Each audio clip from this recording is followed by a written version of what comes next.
Chromebook options abound, Microsoft expands its Surface line, and Amazon's little product wand.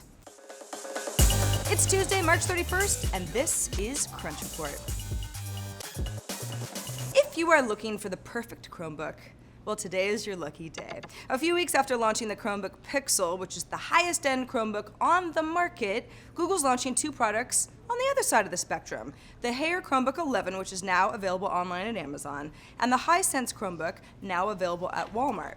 Now, both Chromebooks are 11.6 inches and go for $149, the most affordable Chromebooks ever to walk the earth. So far, at least. Google also announced that Asus plans to launch a $249 convertible Chromebook tablet sometime soon, as well as the Chromebit, which is a Chrome OS-based computer on an HDMI stick that should retail for under $99, though no firm launch dates for either of those. Finally, an 11.6-inch Asus Chromebook C201 is going for $169 at Amazon starting in May, which is based on the Rockchip quad-core processor and will have both 2GB and 4GB versions.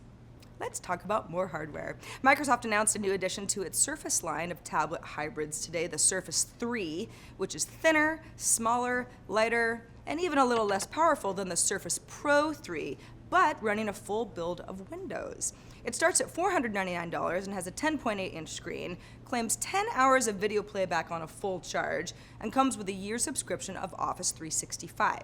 The base model will give you 64 gigs of internal storage and 2 gigs of RAM, but it doesn't include accessories. That would be something like the Surface 3 designed type cover that still runs you $129. It's the same one the Pro 3 uses.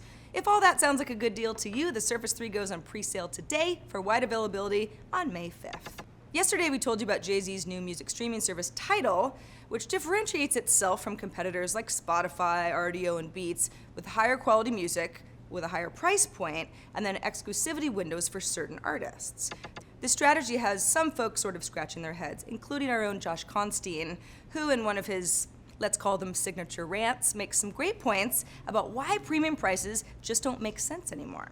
Back in the day when we used to buy vinyl albums, you would get this big, beautiful piece of cardboard with the album art on it. It would have these inserts with lyrics and stories and pictures of the band, and it felt like a concerted listening experience where you'd put the record on your record player and you'd probably lay down in your bed and you'd just listen. Since we don't buy anything, we don't get any artwork or anything that comes with it. And I think a lot of artists have felt like that's a shallow listening experience.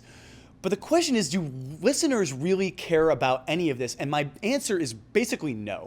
Josh also points out that with exclusivity comes piracy, and that the convenience of an ad-supported free model, and then along with a competitively priced subscription model, is how you fight piracy. You can see Josh's full rant in TechCrunch TV News.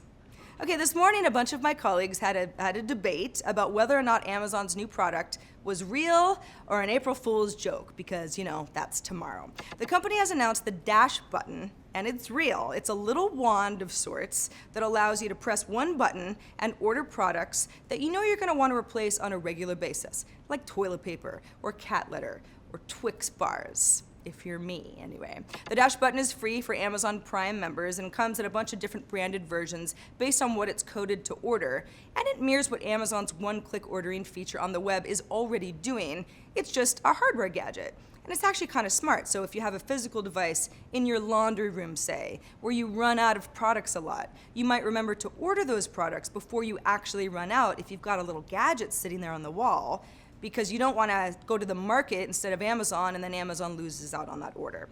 The Dash button connects to Amazon's mobile app for setup, and once it's configured, the button will trigger an order to your default address using your default Amazon payment order.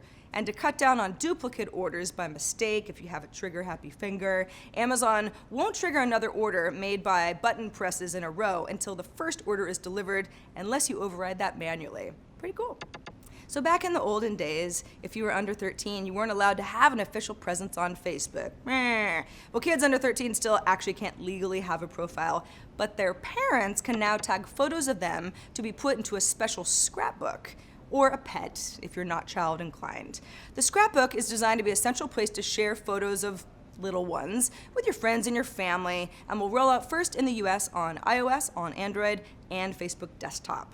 Facebook tells TechCrunch that it may consider options to hand off control of the scrapbook to a child when they turn 13 and then can actually have a profile, already have all these pictures in there. And if you're a friend on the other side of this whole thing and you just really hate seeing lots of kid photos, it could be nice to have them officially tagged to one place that then you could then hide from your newsfeed. Facebook does admit that they're looking into that. Turning on Scrapbook will live in the About section of a profile under the Family and Relationships tab. And that's the report for today. I'm Sarah Lane. Crunch Report airs Monday through Friday at 7 p.m. Eastern, 4 p.m. Pacific, right here on TechCrunch.com, and we'll see you tomorrow.